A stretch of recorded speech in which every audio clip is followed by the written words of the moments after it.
গাড়িতে যে সিলিন্ডারগুলোতে করে গ্যাস নেওয়া হয় বা যে সিএনজি সিলিন্ডারগুলো আছে এগুলো 5 বছর পর পর রিটেস্ট বা পুনঃপরীক্ষা করার কথা রয়েছে। তবে সারা দেশের বিভিন্ন জায়গাতেই খোঁজ নিয়ে দেখা গেছে বিভিন্ন দুর্ঘটনার পরে এবং বিভিন্ন জরিপে যে এই গাড়ির সিলিন্ডারগুলো খুব বেশি সংখ্যক লোক যারা ব্যবহারকারী রিটেস্ট করেন না। তো এরই ধারাবাহিকতায় বেশ আতঙ্ক তৈরি হয়েছে সাধারণ যারা যাত্রী আছেন বা গাড়ির মালিকরাও অনেকে সচেতন হচ্ছেন, কিন্তু সেই তুলনায় সিএনজি সিলিন্ডারগুলো রিটেস্ট করা খুব একটা বেশি পরিমাণে হচ্ছে না। তো এ কারণেও গত মাসে বিস্ফোরক পরিদপ্তর এবং CNG conversion workshop owners association এবং যারা অন্যান্য দায়িত্বে আছেন সংশ্লিষ্টরা, তারা মিলে সিদ্ধান্ত নিয়েছিলেন যে আপাতত সচেতনতামূলক কার্যক্রম সেটি চালানো হবে ঢাকার বিভিন্ন জায়গাতে। এরপর দেশের বিভিন্ন জায়গাতে পর্যায়ক্রমে দেখা হবে যে রিটেস্ট সার্টিফিকেট ছাড়া এই সিলিন্ডারগুলো যাতে রিফিল হতে না পারে বা গ্যাস না দেয় সিএনজি স্টেশনগুলো বা রিফিল স্টেশনগুলো।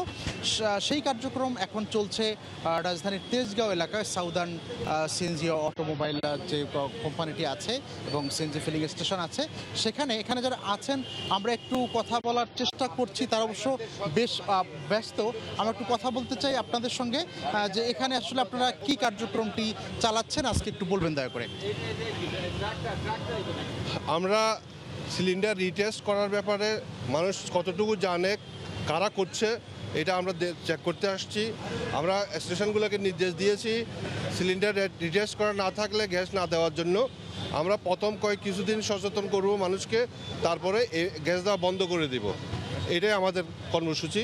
আমরা ক্যাম্পিং শুরু করেছি আজকে থেকে। ধন্যবাদ আপনাকে। তো আপনাদের তো একটা বাস্তবায়নের জায়গায় আপনাদের ভূমিকা আছে, কি ভূমিকা নিচ্ছেন আপনারা? আমরা প্রথমে যেটা করছি এক্সক্লুসিভ ডিপার্টমেন্টকে সাথে নিয়ে আমরা জনগণকে প্রথমে সচেতন করার চেষ্টা করছি, কারণ প্রথমেই যদি আমরা গ্যাস দেওয়া বন্ধ করে দিই সেক্ষেত্রে মানুষের মাঝে একটা বিরূপ প্রতিক্রিয়া সৃষ্টি হবে। তা আমরা চাচ্ছি যে যাদের সিলিন্ডার টেস্ট করা নেই তারা যাতে টেস্ট করার সুযোগটা পায়, পাশাপাশি টেস্ট রিপোর্টটা যাতে সঙ্গে রাখে সেই মেসেজটা আমরা দিতে চাচ্ছি সবাইকে।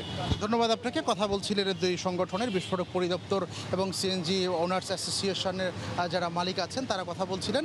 আজ তারা কেবল সচেতনতামূলক যে কার্যক্রম সেই কার্যক্রম চালাচ্ছেন।